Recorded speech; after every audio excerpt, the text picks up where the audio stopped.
There is no time, so all can be known.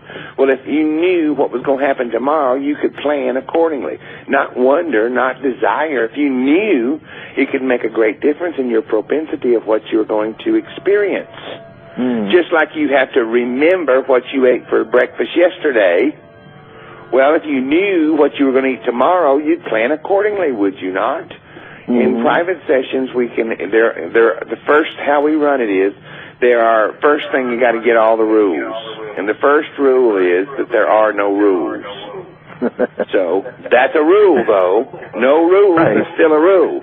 So the rules are there are no rules. And then as you are focused on asking anything you want to know, you can consult with non-physical. Non-physical will answer your question. And the more focused you are on that asking, the better you seem to like the engagement and the outcome. But every single time, without fail or exception, at the end of the day, what we're about is you, the marvelous human creator, coming into your place of power. And if that's what happens, good. If not, repeat until you do.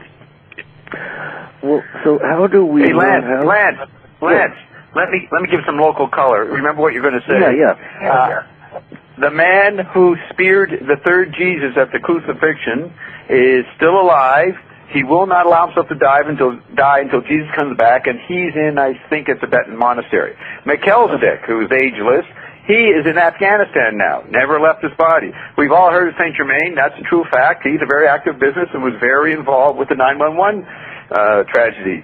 Let's see, what's another fact? I will read you from Gnostic.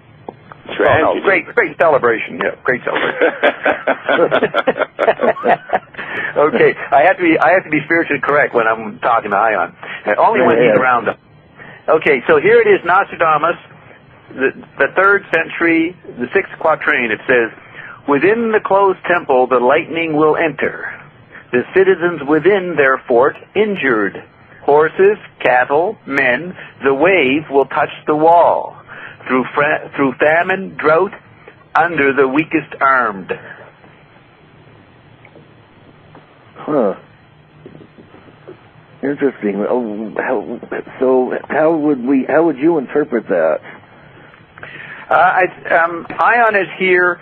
You see, cosmic awareness came through in the late 60s, and they point out that all principalities, religions, and power bases were built on the principle of Rai, which meant the original separateness. Rai! Say it that way, Bob. It's much more fun. Yeah, as my buddy Steve and I have been saying for 40 years, Rai!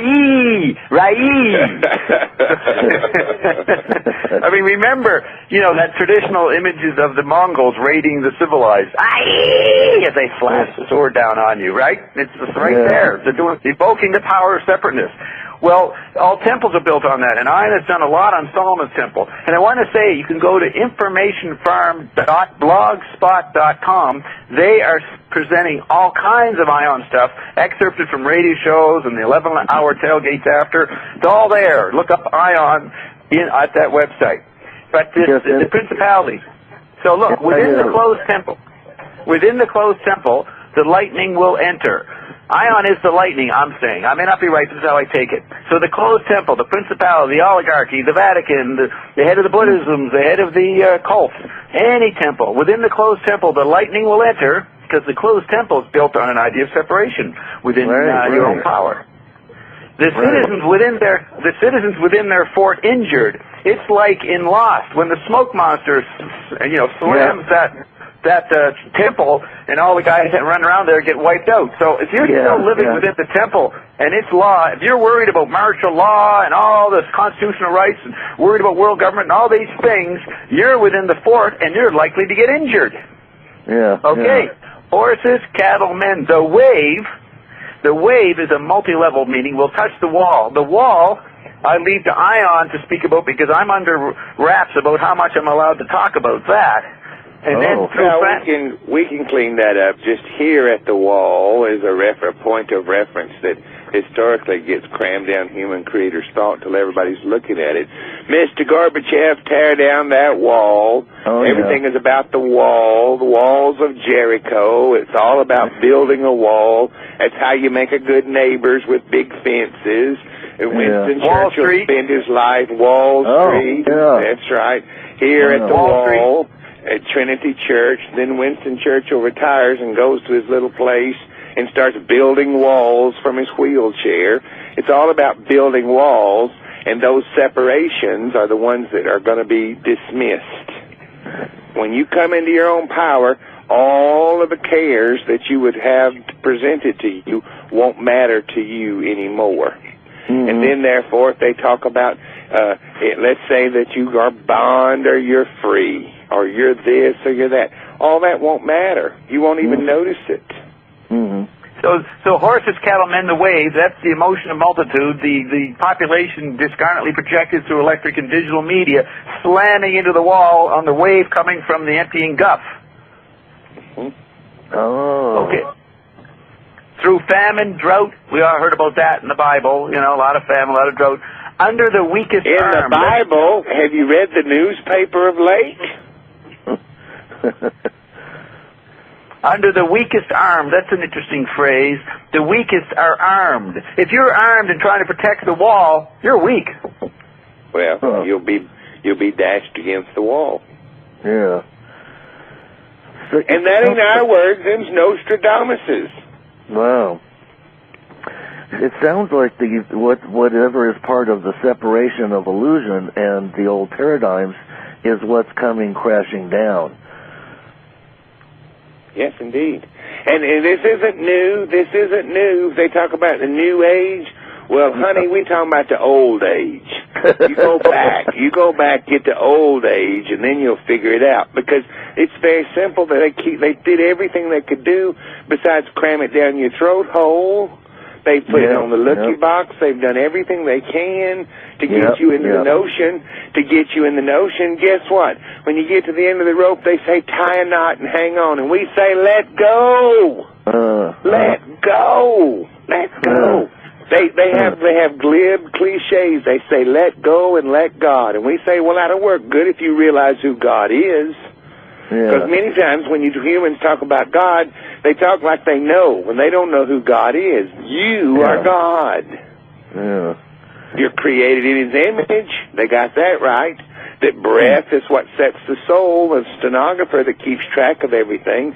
Those that have had near-life experiences, they say, there was this tunnel and this light, and my entire life flashed before my very eyes.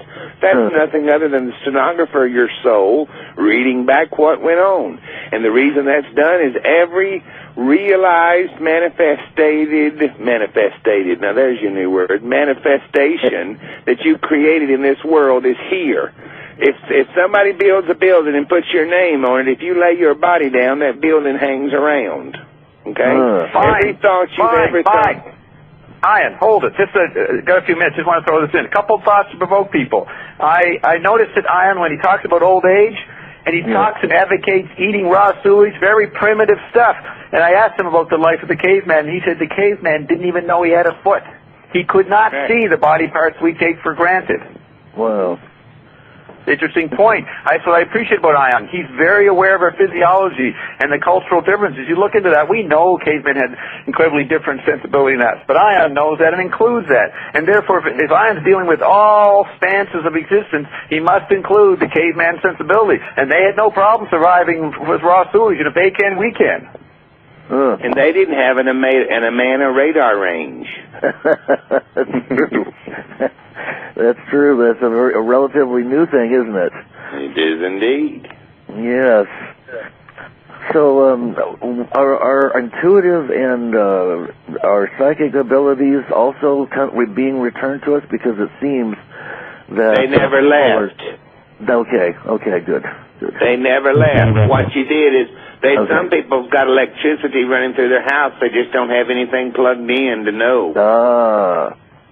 Hey, Lance, do you have lights in your house? Yes. How do you activate them? With a switch. Well, what kind of switch? A plastic on-off switch. And what do you call it? A light switch. Why don't you call it a dark switch?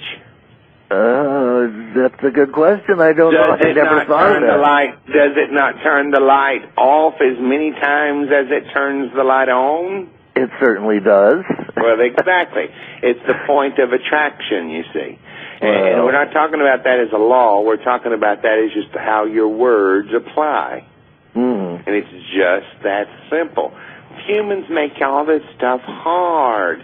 Spiritual gifts, people talk about activating their spiritual gifts, and all you're doing is you've got a toaster and you've figured out how to plug it in.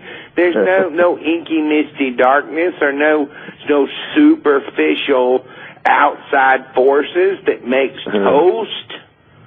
You just plugged into the electricity, put the bread in the toaster, push the thing down, turn the knob the way you want it. It does a certain amount of thing and goes pop, and then you got toast. Well, spiritual gifts are exactly the same way. Everybody can have toast. It's not limited. Oh, only the good people can have toast. No, only the bad people can have toast. Oh, they didn't deserve that toast that they got. Well, see, it gets silly when we say it like that, but same way with spiritual gifts. Yes. Well, our toaster just popped up, and we've actually run out of time. But I wanted, Bob, to mention your websites, all of them, that people can find you at, and I wanted to thank you both for such a wonderful and enlightening show. Yes, indeed. Lance, I think Seth fought me down, but I was screaming at the end. I wanted to get a couple of neat things in. The soul, when you sneeze, that's when ghosts pass through you. And the soul stays attached to the earth. Something else goes to the guff. Go to howionic.com, HOWIONIC.com, and listen to the rants of Ion and the wisdom and the joke and the humor and how it's all disappeared. And they are wonderful, and I've been listening to them, and I highly encourage everybody to do that. All right, Bob and Ion, you have my deepest thanks, and I hope we get to have another chat again in the near future. Yes, indeed. No problem. We'll be there. Always. All right. Thank you both so much. Thank you, Lance. Good night, everybody, and we'll see you next week. Bye-bye.